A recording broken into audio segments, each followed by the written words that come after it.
ख़वातीन अपनी आंख में गुस्सा रखें बस, किसी भी मर्द को इतनी बेरहमी से ना देखें, मोहब्बत से ना देखें, एहसास से ना देखें, जिससे उसे महसूस हो कि ये ख़वातीन या ये खातून जनाब मेरी तरफ माइल हो रही है। अगर खातून अपने चेहरे में, अपने लहजे में थोड़ा सा गुस्सा रखेगी ना, तो कभी भी कोई मर्द उस औरत की तरफ दूसरी बार नहीं देखेगा। ये बड़ा आसान सा तरीका है और ख़वातीन इस चीज़ को समझती नहीं है। ख़वातीन समझती हैं कि शायद ये मर्द मेरी तरफ देख रहा है या मेरी तरफ माइल हो रहा है, ये मेरे लिए बड़ा रहमदिल होगा। और हमारे अदालतों में आज के दिनों में जो सबसे ज़्यादा केसेस रिपोर्ट होते हैं वो तलाक के केस हैं। ना लड़ाई झगड़ा है, ना कब्जा है, ना लेन देन है। सबसे जो अव्वल केस, क्या वजह है? Social media.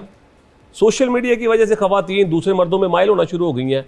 मेरे पास ऐसी कई ख़वातीन आई हैं कि वकील साहब इस मर्द से मैंने शादी कर ली अपने पहले मर्द को छोड़ के, और 8 माह बाद इसने 10 माह बाद मुझे तलाक दे दी। तो मैं उनसे पूछता हूँ कि क्या मज़ा आया, क्या फ़ायदा हासिल हुआ? तो